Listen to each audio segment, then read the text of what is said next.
जय Shri Shyam everyone.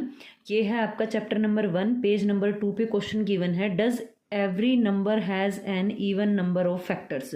Every number का मतलब सारे नंबर। नंबर क्या होते हैं? काउंटिंग नंबर हैं आपके, जैसे 1 2 3 4 5 6 7 8 9 10 11 12। यहाँ तक इसको लिख लेते हैं। इसके कितने फैक्टर बनेंगे? 1 फैक्टर बनेगा। जो 2 है वो एक प्राइम नंबर है, इसके 2 फैक्टर होते हैं, एक तो 1 और एक इट सेल्फ। 3 जो है वो भी एक प्राइम नंबर है, इसके भी 2 फैक्टर होंगे, 1 और 3, यानी कि 1 और इट सेल्फ। 4 के फैक्टर्स क्या होंगे? एक 1 होगा, उसके बाद 2 होगा, और फिर हमारे पास में क्या रहेगा? 4 रहेगा। 5 के फैक्टर रहेंगे 1 एंड इट सेल्फ, क्योंकि ये भी प्राइम नंबर है। 6 के फैक्टर क्या रहेंगे? ये हम निकाल लेते हैं। देखो फैक्टर निकालने का तरीका क्या होता है, कैसे निकालते हैं फैक्टर्स। आप है ना काउंटिंग लिख लीजिए ऐसे 1 2 3 4 5। देन आपने अगर 6 के फैक्टर बनाने हैं ना, तो यहाँ पे 6 लिखा। 1 से डिवाइड करेंगे 6 को, तो क्वेश्चन क्या आएगा? 6। 2 से डिवाइड करेंगे 6 को, जैसे कि ये 6 है, इसको 2 से डिवाइड करेंगे, 2 3 जार 6, 0 बचा रिमाइंडर, तो 3 इसका फैक्टर हो गया। 3 से डिवाइड करेंगे तो क्या आ जाएगा? 2 आ जाएगा। तो जब ये रिपीट हो जाए तो हमें वहां पे रुक जाना है। तो 1 2 3 6, तो इसके फैक्टर्स क्या? तो 6 के फैक्टर हमारे पास में क्या रहेंगे? 1 2 3 और 6। फैक्टर क्या होते हैं? फैक्टर वो नंबर होते हैं जो इस नंबर को पूरा पूरा क्या कर देंगे? डिवाइड कर देंगे, और डिवाइड करने के बाद जो रिमाइंडर है वो 0 बचेगा।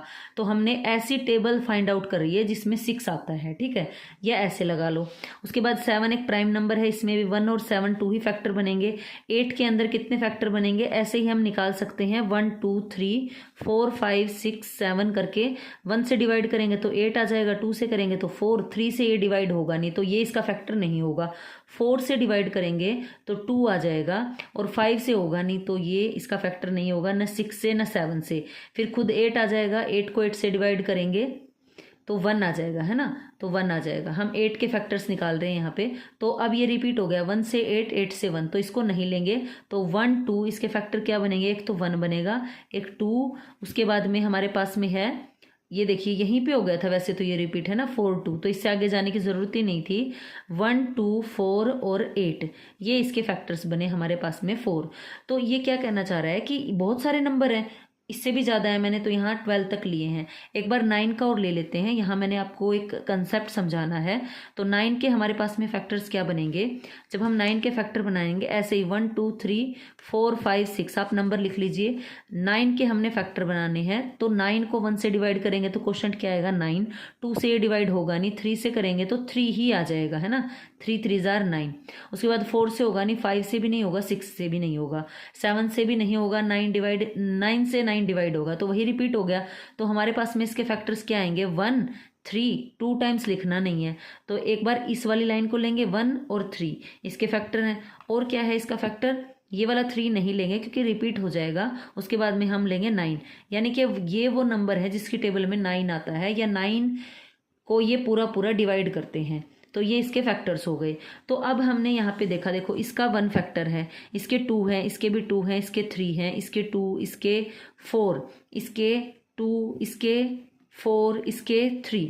तो यहाँ पे जब हमने नोटिस किया तो देखिए ये स्क्वायर नंबर है इसके अंदर। एक तो 4 है स्क्वायर नंबर, 2 का स्क्वायर होता है, एक 1 हमारे पास में स्क्वायर नंबर है, एक हमारे पास में है इसके अंदर स्क्वायर नंबर 9।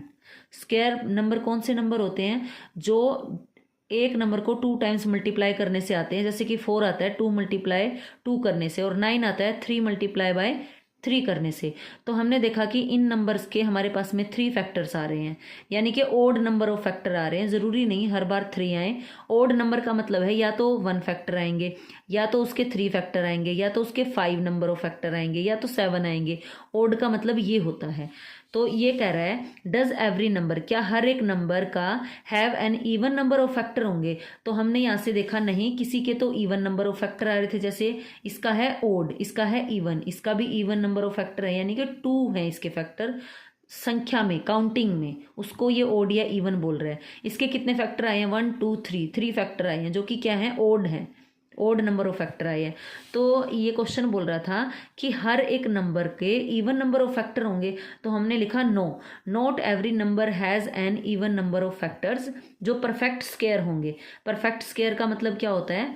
मैं यहाँ पे ब्रैकेट में लिखूँ तो परफेक्ट स्क्वायर नंबर हमारे पास में होते हैं 1 4, और उसके बाद में 9 अप टू ये चलते रहेंगे। ये क्यों है परफेक्ट स्क्वायर? क्योंकि 2 को 2 से मल्टीप्लाई करेंगे तो 4 आ रहा है, 3 को 3 से मल्टीप्लाई करेंगे तो 9 आ रहा है। जब इट सेल्फ से मल्टीप्लाई करने के बाद या सेम नंबर को मल्टीप्लाई करने से जो नंबर निकल कर आया है वो होता है परफेक्ट स्क्वायर। तो इसलिए ये हमारे पास में परफेक्ट स्क्वायर है। तो जो परफेक्ट स्क्वायर नंबर थे has an odd number of factors निकल कर आए हैं। जैसे कि हमने यहाँ पे एग्जांपल देखा था 4 का, और ये 1 भी क्या है, एक परफेक्ट स्क्वायर नंबर है, यानी कि इसके 1 है। 1 क्या होता है? ओड। उसके बाद इसके कितने फैक्टर है? 1 2 3। 3 क्या होता है? ओड। तो जो हमारे पास में परफेक्ट स्क्वायर नंबर है उनके हमारे पास में क्या आएंगे? ओड नंबर ऑफ फैक्टर्स आएंगे। समझ आ गया? इसका आप यहाँ पे एक एग्जाम्पल भी दे सकते हो। जैसे कि आप एग्जाम्पल देना चाहो तो ये 9 या 4 में से किसी को उठा लो। अगर हम उठाएं यहाँ पर 4 को ले लें तो 4 के फैक्टर्स क्या रहे? 1 2 और 4 रहे। तो इनकी संख्या क्या है? 3 है, जो कि क्या है? ओड है। तो इसकी बात ये क्या हो गई? फॉल्स हो गई है यहाँ पे। आगे हमारे पास में सेकंड जो क्वेश्चन है वो गिवन है इसी पेज पर। फॉर इंस्टेंस, एग्जाम्पल के लिए आप 36 को ले लीजिए। हैज़ अ फैक्टर पेयर, उसके अंदर एक फैक्टर पेयर आएगा 6 multiply by 6, where both numbers are 6। इसके अंदर आप देखोगे दोनों ही नंबर क्या है? 6 हैं। तो अब ये क्वेश्चन हमसे पुट कर रहा है does this number has an odd number of factor. अब आपने बोला था, यहाँ पे हमने प्रूव किया कि जो हमारे पास में कौन से नंबर होंगे? परफेक्ट स्क्वायर नंबर होंगे। जैसे कि क्या था? 1 था, 4 था, 9 था। अगला क्या रहेगा? 16। अगला क्या रहेगा? 25। अगला क्या रहेगा? 36। तो इसने नंबर उठा लिया 36। तो कह रहा है कि 36 भी क्या है? एक परफेक्ट स्क्वायर नंबर है। तो क्या इसके भी ओड नंबर ऑफ फैक्टर आएंगे? तो इस बात को हमने क्या करना है? प्रूव करना है। तो सबसे पहले हम क्या करेंगे यहाँ पर? तो सबसे पहला काम हम करेंगे फैक्टर्स निकाल लेंगे कि 36 के फैक्टर बनेंगे कितने। तो इसकी ये बात पहले हम प्रूव करेंगे कि जो हमारे पास में परफेक्ट स्क्वायर नंबर होते हैं उनके ओड नंबर ऑफ फैक्टर्स आते हैं। तो पहले हम ये वाली बात को प्रूव करेंगे। तो जब हमने फैक्टर किए किसके? 36 के, तो वो ये आए 1 2 3 4 6 9 12 18 एंड 36। काउंट करो ये कितने हैं? 1 2 3 4 5 6 7 8 9। तो इनकी संख्या कितनी है? 9 है। तो ये बात तो हमारी प्रूव हो गई कि परफेक्ट स्क्वायर नंबर के ओड नंबर ऑफ फैक्टर्स आएंगे। ठीक है जी, आगे चलें। अब हमने बताना है कि उसका एक pair of partner factor same रहेगा। जैसे कि अब ये क्या होते हैं? पार्टनर फैक्टर क्या होते हैं?